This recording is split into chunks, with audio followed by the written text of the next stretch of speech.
Yeah. But when I did that, and I did that on Def Jam, that was it. I mean, when I said, the whole thing about, nigga mean lazy person and who people want to get, who people to do whose work. And I forget how it ended. It was something like, "Ain't that right, my niggas?" And that was they did it right up in the paper because that was one of the first jokes that I improv. I didn't write that prior to doing that. Kind of did that on the scene because when I was emceeing, I had accidentally called. It was a politician that was sitting in front with the mayor, and I called him. I called him a nigger. Um, um, Actually, I was talking to the black man next to him, and he laughed. And I said, "Why are you laughing at him? I'm talking to you." And then he didn't laugh. And I'm like, "Oh." And then the whole audience stopped laughing. And I'm like, "Well, what's wrong with y'all? Oh, it's okay for me to call a black man, and they give it a fuck all white man, and they get." Then all of a sudden, but I forgot I was in the South, and this was the first time performing in Atlanta. And that's when I'm like, "Oh, I see what's they scared." And I was going, that's what I do. I was going to have fun with this. And I'm like, you damn right. If anybody in here's a nigga, it's this nigga right here. And they did a, actually it was a good write up in the paper about me. They said I was a slick character that had humor in the line of Don Rickles, but his jokes were to be desired. And that's cool. I'll take it. I'll take it. And Chris, let me piggyback to what you said too, man, which is very important, so people can understand what was being, what was being done. What Chris is saying, white people, Jewish people, Italian, no matter what color you are, if another culture comes to a black club, that's where they're coming to see a black comedian do some stuff. They may hear some stuff they won't hear on the street. They may hear stuff they may never heard before, but they come to a black club to hear it.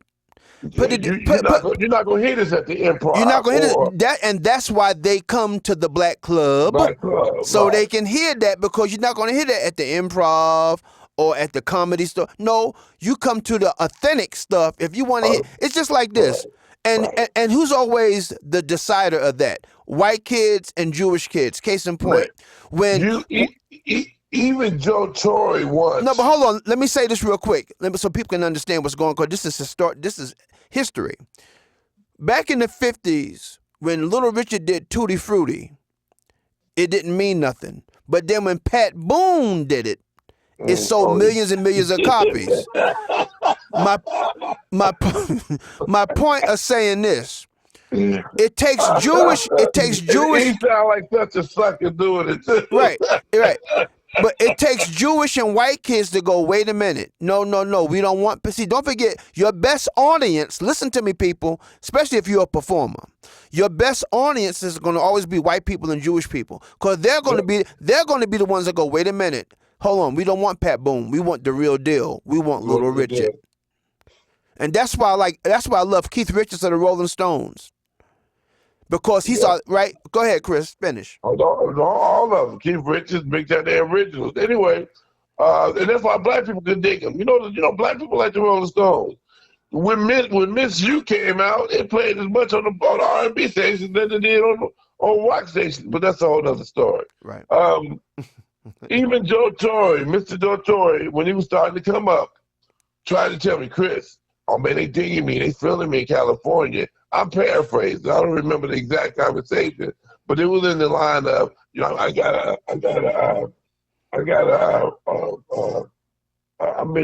have an audition with Disney, with the people at Disney. They coming to see me, and he was like, he had a lot of heat behind him at this time, and he was starting to come up, and he had his stint in the black movies for a minute.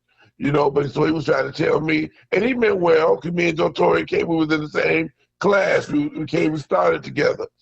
And he was trying to tell me, man, leave the white people alone because that's your bread and butter. And I'm like, yeah, okay, I feel you. Because Joe Torre used to put on the cowboy boots and the cowboy hat and become a caricature. And white people love a black man as a caricature. I'm sorry. And I just wasn't going to do that. So, but that's what propelled me. Even Michael Williams, don't get it twisted. They came to me a lot and told me to chill out with messing with white people. And I would get on stage and I would say, okay, you all listen up. the management just told me, asked me not to mess with you white people. So I'm gonna apologize up front because I'm gonna spend the whole day messing with it. And Gary hated me for that because. But Chris, let me say this. Let me say this now. Let me say this about you. I have to say, when you're on stage talking about white people, it's not comedy. It's very uncomfortable. I'm gonna be honest with you, okay? I love you, but I'm gonna keep it real with you, bro. Okay, coming from you because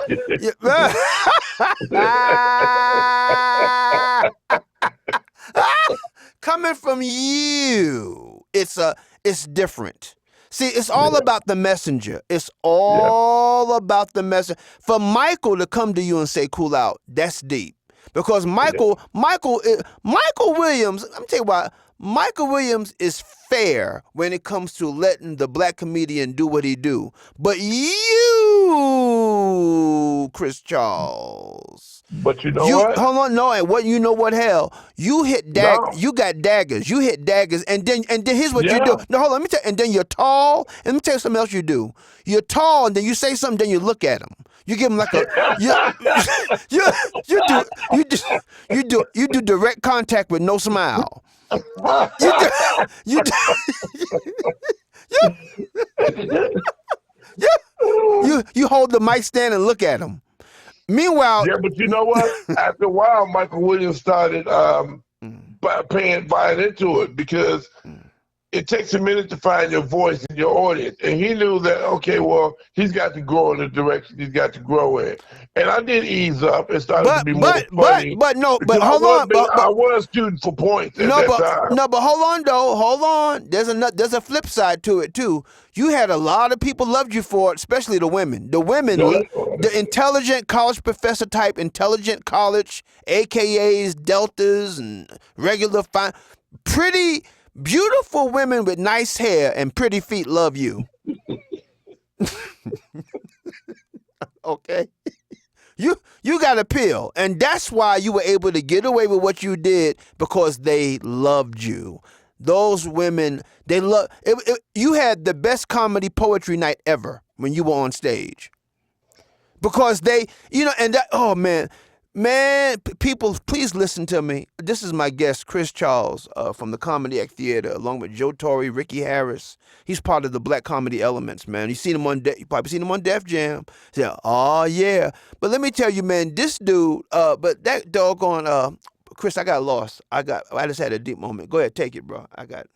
We was talking about the how I got away with the, and you're right because Michael Williams. One thing about him, he always listened he was to. fit. Yeah. He You. He listened to the audience. No, he would listen to the comments. No, but he would listen to the comments. No, hold on. I know where I was at. Now let me get back to you and these doggone women.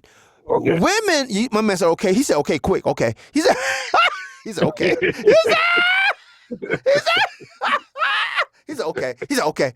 No, man, no, because Atlanta, people you have to understand, the Comedy Act had the best black intelligent audience in the world. Yeah, Men, women, police officers, thugs, pimps, drug dealers, politicians, professors, the elite, the people that read a book, people that's intelligent, people that are middle class. Now everybody's from the damn hood. No, people from middle class backgrounds, rich people from the country, from the projects. I hate saying the hood because the hood messed the projects up. No, that West Coast hood stuff really destroyed people. No, people from the projects, man, people from the country.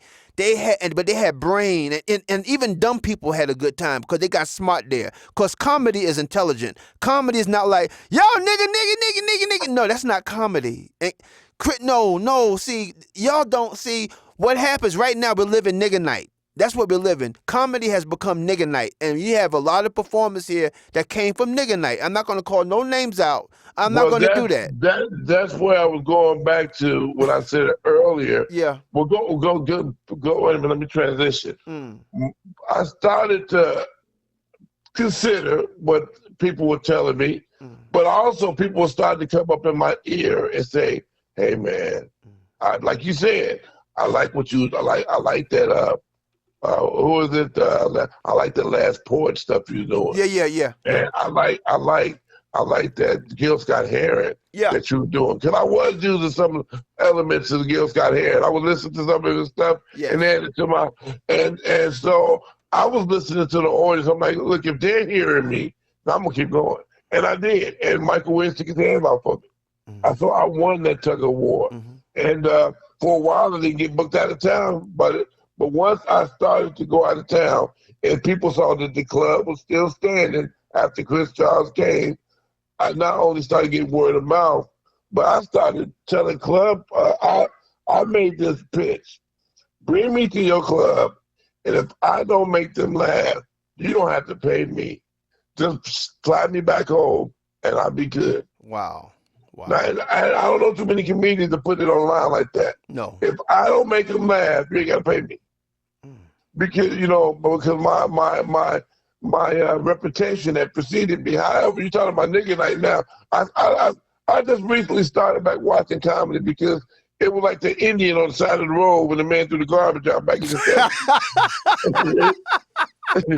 When the garbage in his foot, he was like, what are they doing to my land? I'm like, wow, what have they done to stand up? Right.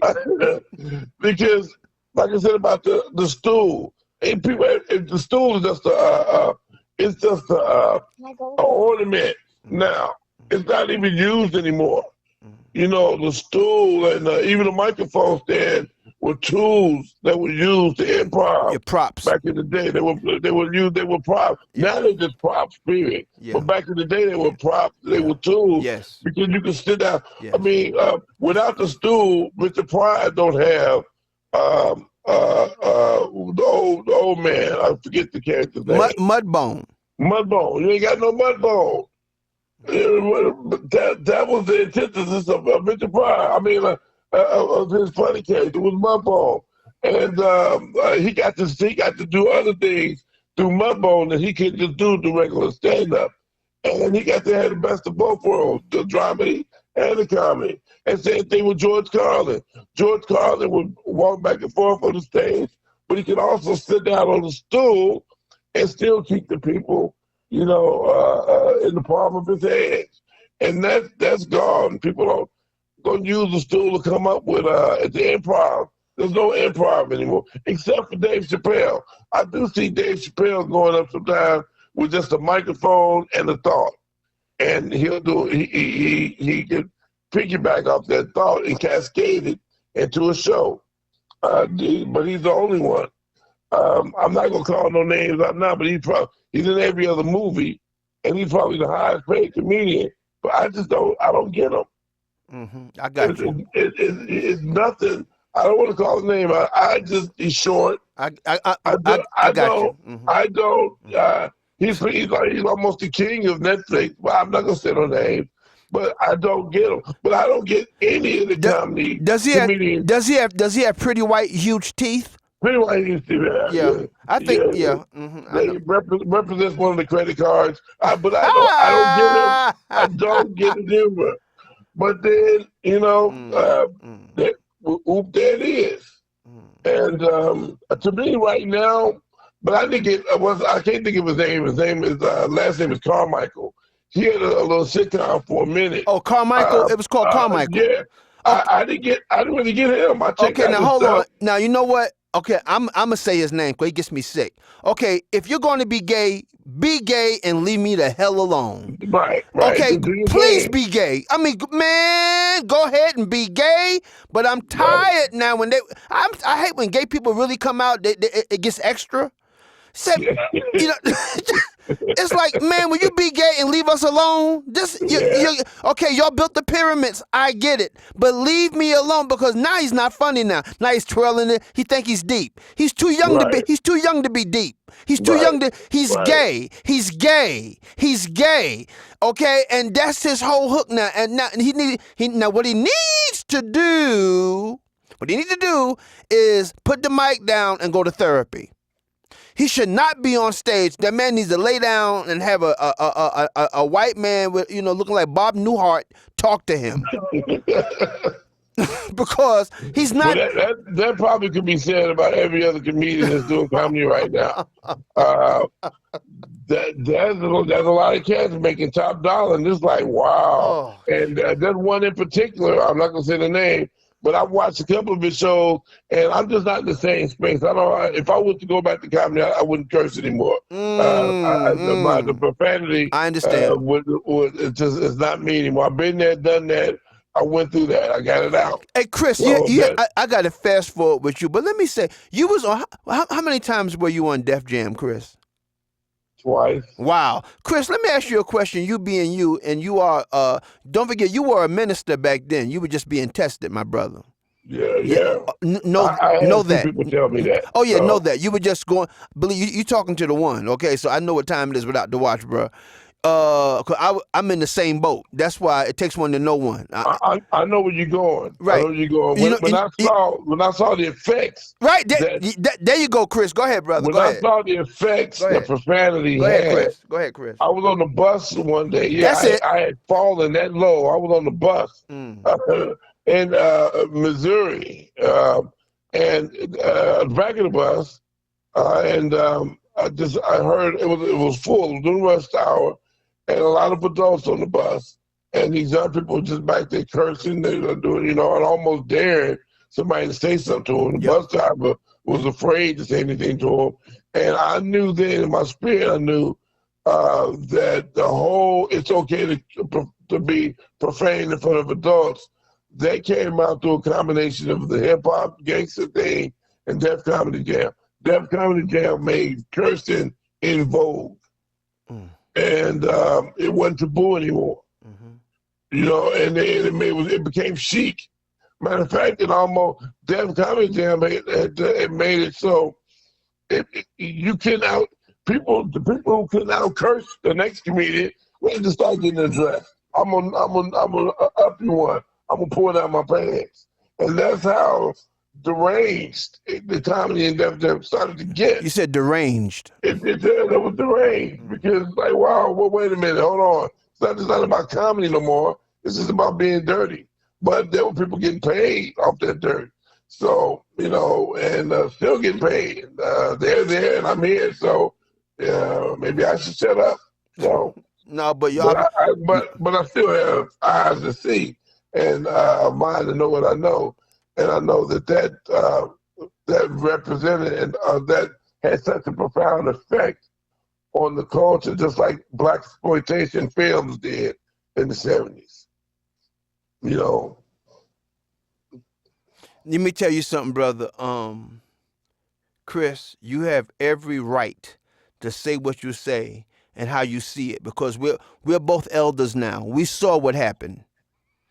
It's like, since we lifted up Pryor's name so much, Mm-hmm. Pryor had a similar, when Pryor went to Africa, Mm-hmm. and he said he looked Yeah. around, Yep. and he noticed that nobody was saying he'd been to Africa for like a week or 2 weeks or whatever, and he didn't hear the word nigga.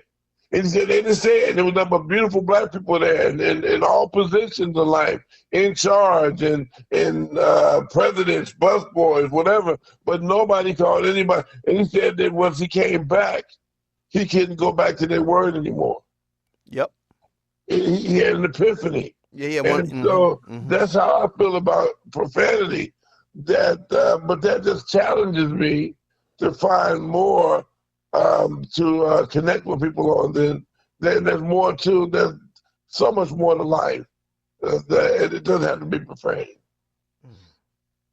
Wow, man. Well, Chris, you're deep. Now, Chris, we're gonna. Man, I gotta say this because But doesn't mean it can't be profound. True. It But doesn't have to be profane. that's true. But now let's go to part. I'm gonna skip part 2 and go to part 3 with you real quick. So, Chris, you get to Atlanta, Georgia, which is different for you when it comes to comedy, and you meet people. It was different for me in every way of life that I had ever experienced. Coming to the South, I had never been. The only time I'd ever been to the South was my father used to go to the South when I was a little boy. Used to go to Chattanooga, Tennessee with my father. I didn't know it at the time. We would drive. I didn't know it at the time, but we used to take the back roads. And now I know why we took the back roads, because black people, that was the only road you could take, was the black roads in and out of the South, coming from the North.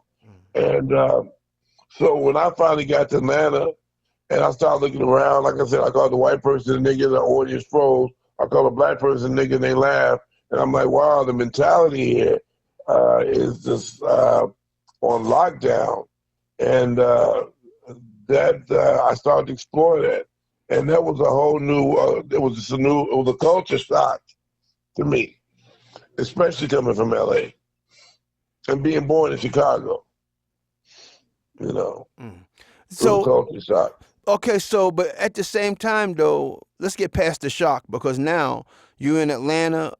When you first got there, it was one thing. I'm gonna get past that.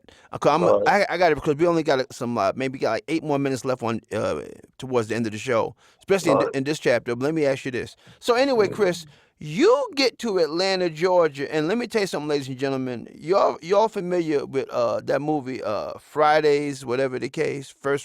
I mean, with Fridays with Chris Tucker and Friday, Ice Cube.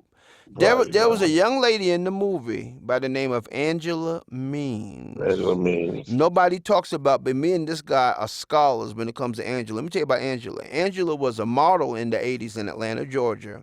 She had the modeling business on the black side locked down. They used to Lot, call lot, it red. It was the first time I heard the term red bone. She was a red she was bone. a red bone, Angela Means. Mhm. But let me tell you something. I had no idea of her comedy. I had no idea. And when Michael Williams came to the Comedy Act Theater in Atlanta in 1990, Angela Means was a successful model. I mean, I don't know if she was an actress, but I know she did a lot of print. No, she was success. She made the transition in acting very Yeah, she did. seamless. But she did a lot of print work. Like Oh yeah, all that she kind was of on stuff. fire as a model. Yeah, Yeah, in big Atlanta. time. But let me tell you something, man. This woman ain't no punk. For this woman to be that bold at a black club and to be attractive, Oh yeah. to be attractive and want She was light skinned and she looked like she was a white girl. right. She looked like she could be a white girl, but she talked like the state of She sister. had that Julia Roberts look. Right. But she didn't take no crap. No, but She was that's that Detroit. She's from Detroit. she was self-deprecating. She wasn't afraid to talk about her big She feet wasn't afraid. and being tall because Right. Angela was Right. tall and slender, And she wasn't and afraid. that's what made her pretty human. And that's why people laugh. But this all she's not arrogant. Right. She's got the hang-ups Right. and insecurity. She talked about her insecurities. And Right. one of those was being a tall woman with big feet and having one of her first jokes was having to go to the store and she couldn't find any shoes to fit her. So she said, well, give me that box. Yeah, because she tried on the box and the box fit, and she said, well, I'll take that box. That's funny. That was one of her first jokes. That's funny. Yeah, That's funny. that's funny. But Chris, Chocolate Hippie, what was it about you and her that clicked? I mean, cause y'all were like had a good brother and sister, just a good vibe. Yeah, What was it? She was like a sister to me. She was. Yeah. We were close. We were cool. Well, I don't know. She just took me by the hand, so to speak, from day one, and led me around, showed me the ropes and places to go and who to know and the what's what in Atlanta. She because she knew about it. She showed me the ropes, so to speak. And man, but her success, let me tell you something. You talk about women, let me tell you something. You talk about determination. The Comedy Act was how long did Comedy Act last, Chris, in Atlanta? How many years? Less than 5, about 4. What, 4 years? It opened up in like 89, 90. No, it opened up in 90. It opened up in 90. It opened up in 90, but by 95, by the time the Olympics came, it was done. It was No, but gone. see, let me tell you though, bro, do you know what year the Uptown Comedy Corner opened? It opened right when the Comedy Act was closing. Right. So, but the Comedy Act didn't last no 95, bro. I'm sorry. No, it was done. It was done with it lasted to 94. Yes. Yeah. Yep. And, it was on fire for about 3 years. Started to come down and was hitting and misfiring for that last year. But then suddenly the shows weren't selling out for whatever reason, and Man, let me tell you what happened, and you have your version too. So what's so funny about me and you? No matter what we say, we're both right. yeah. right. No matter what, we're both right.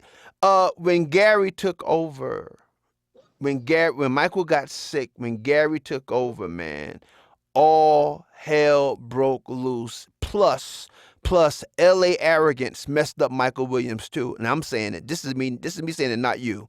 Because what happened when Michael came to Atlanta, he didn't know about people that was there before him.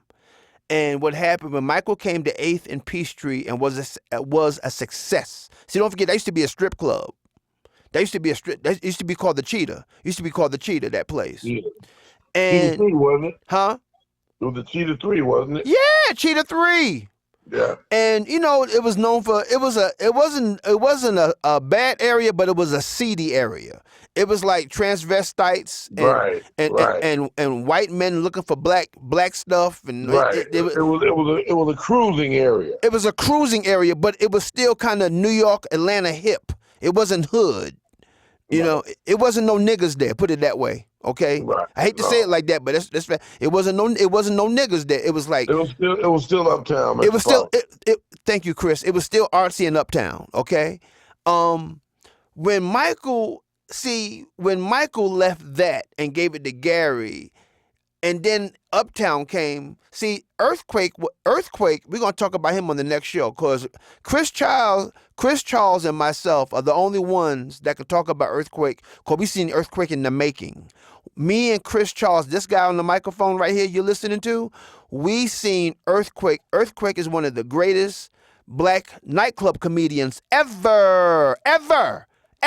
That's me saying it. This dude is locomotive powerful. But before y'all see the Earthquake y'all see now, I'm gonna tell you about the buildup of Earthquake. And let me tell you something, man. The Michael Williams story in Earthquake is nobody's talked about it. Only me and Chris know this story, Jack. Because I was there when the takeover happened, and like I talk about LA arrogance, Michael's arrogance and his sickness really was the downfall of the Comedy Act. The man couldn't help getting sick, but there was an arrogance there because what happens when they saw when they parentheses when they saw what could be done on 8th and Peachtree, that's when all heaven broke loose. Not hell. Heaven began to be heaven for other people. Everybody started doing comedy. And then Uptown was in that beautiful area in Buckhead. But only thing, when Uptown came, all the white folks left. I mean, Blockbuster was there, hair salons. They left because what happened? They were getting that black crowd. They were getting because blacks wasn't coming there. Then as soon as the black crowd started coming, then our people. I don't take up for us. I don't do it. I'm not the one, man. I'm not the one. I hate when we do that bad stuff. I hate when we do the bad stuff, and then when we get called on it, we get mad. We get mad. We got some in-house psychological bad problems with us, man, that needs to be addressed. Man, when So in other words, we got some stereotypes that fit. yeah, amen. Fit to the T. Fit That to fit. the T. Chris Charles, let me tell you something, man. You are a conversation delight in its purest form. It was a pleasure speaking with you, man. We're gonna do another show with you. I'm gonna call you tomorrow. You were fantastic on the mic. You sound real. After everything you've gone through, you sounded good. Ladies and gentlemen, this guy has been through a lot. He's gonna tell you about his pain, his hell. He was in a dark place. He been through hell, but now he's riding in heaven right now. And the reason why he sounds so good, man, because he had heaven in him. He had heaven in him all the time. He just had to figure it out like we all do. Because being human is a 24-hour job and ain't no lunch breaks. Chris, you want to say some last words, my brother? I enjoyed it, Rex. I was, contemplating it toward the end, whether I should do it or not because of my voice. But I'm glad I went through it. You sound good, bro. You sound dynamite, Chris. You sound really, really good because it's like you want to talk. You want to talk. I mean, the God is already blessing your interior already. That's already happening. But your determination and the flashback and your memories put the ease in your voice, my brother.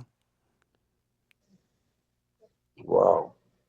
I appreciate that, Rex. Definitely. Hey man, much love to you and your family. I'm looking forward to seeing your son, the one that's 22, do his thing, and I'm looking forward to seeing your children and your wife, everybody, man. Love you, Chris. You mean so much. I'm gonna call you Love to. you too, man. Oh, big time, bro.